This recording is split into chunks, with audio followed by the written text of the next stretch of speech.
Assalamualaikum warahmatullahi wabarakatuh. Perkenalkan, nama saya Galang Belanda. Saya merupakan peserta Latsar CPNS 2021 dari Angkatan 6 Kelompok 1. Pada kesempatan kali ini saya ingin menyampaikan tentang profil Kantor Pencarian dan Pertolongan kelas A Surabaya. Kantor Pencarian dan Pertolongan Surabaya adalah UPT Badan Nasional Pencarian dan Pertolongan atau sering kita dengar dengan sebutan Basarnas, yang berkedudukan di Jawa Timur, bertugas melaksanakan siaga SAR, tindak awal dan operasi SAR, pelatihan SAR, pembinaan potensi SAR, pengarahan dan pengendalian potensi SAR dalam operasi SAR, serta melaksanakan administrasi kantor SAR. Kantor SAR Surabaya memiliki 130 orang personil, terdiri dari 71 orang di kantor SAR Surabaya, 20 orang di pos SAR Trenggalek, 11 orang di pos SAR Jember, 6 orang di pos SAR Banyuwangi, 6 orang di unit siaga SAR Sumeneb, dan 16 orang ABK. Cakupan wilayah kerja Kantor Pencarian dan Pertolongan Surabaya meliputi wilayah Jawa Timur, yang di dalamnya terdapat 29 kabupaten dan 9 kota. Luas laut yaitu 110.000 km persegi dan luas daratan kurang lebih 47.000 km persegi. Di dalam struktur organisasi Kantor Pencarian dan Pertolongan Surabaya terdapat Kepala Kantor Besar Surabaya, yaitu Bapak Hadiati Purnomo Esa. Kemudian Kepala Subbagian Umum Ibu Diah Sulistiyorono Wini SE, dan kemudian Kepala Seksi Sumber Daya Bapak Zainal Arifin MSI, dan Kepala Basarnas memiliki visi misi sebagai berikut. Visi mewujudkan Badan Nasional Pencarian dan Pertolongan yang handal, terdepan, dan unggul dalam pelayanan jasa SAR di wilayah NKRI.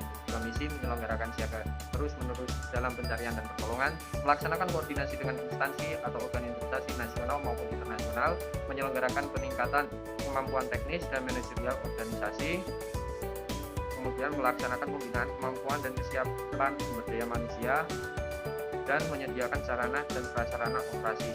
Sekilas merupakan sedikit profil dari Kantor Pencarian dan Pertolongan Surabaya. Kemudian saya sebagai pegawai negeri sipil di lingkungan Kantor Pencarian dan Pertolongan Surabaya menjabat sebagai rescuer, yang dimana jabatan fungsional rescuer adalah jabatan yang mempunyai ruang lingkup tanggung jawab dan wewenang untuk melakukan pencarian dan pertolongan. Rescuer adalah pegawai negeri sipil yang diberi tugas, tanggung jawab, wewenang, dan hak secara penuh oleh pejabat yang berwenang untuk melakukan pencarian dan pertolongan.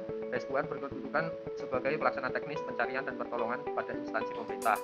Untuk tugas pokok jabatan fungsional rescuer yaitu melakukan pencarian dan pertolongan yang meliputi persiapan, kesiapsiagaan SAR, penyelenggaraan operasi SAR, serta evaluasi dan laporan. Dalam melakukan tugas-tugasnya, rescuer memiliki standar pelayanan, yaitu jaminan pelayanan dan juga jaminan keamanan dan keselamatan pelayanan.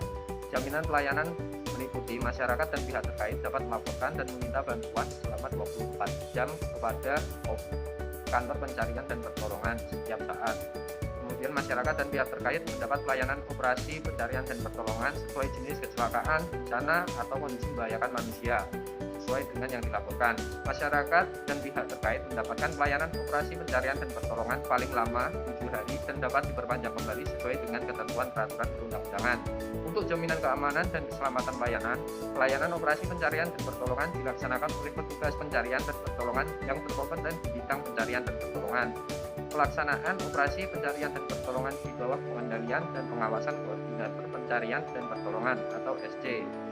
Kemudian, petugas pencarian dan pertolongan dalam melaksanakan kegiatan operasi pencarian dan pertolongan dilengkapi dengan APD atau alat pelindung diri, peralatan individual, peralatan bergu, dan peralatan pendukung lainnya yang disesuaikan dengan jenis kecelakaan, bencana, atau kondisi membahayakan manusia. Operasi pencarian dan pertolongan diselenggarakan sesuai dengan ketentuan perundang-undangan atau biasa disebut dengan SOP. Tidak lupa evaluasi kinerja layanan. Evaluasi kinerja layanan operasi pencarian dan pertolongan dilakukan setiap akhir pelaksanaan layanan operasi SAR dan dituangkan dalam bentuk laporan operasi pencarian dan pertolongan. Dalam mewujudkan visi Badan SAR Nasional yang handal, terdepan, dan unggul dalam pelayanan jasa SAR di wilayah KRI, saya sebagai rescuer akan bekerja keras sebaik mungkin dan berlatih semaksimal mungkin untuk melakukan pelayanan kepada masyarakat, terutama di bidang pencarian dan pertolongan. Sekian apa yang dapat saya sampaikan pada kesempatan kali ini. Wassalamualaikum warahmatullahi wabarakatuh. Afiknam Jagat Samagram.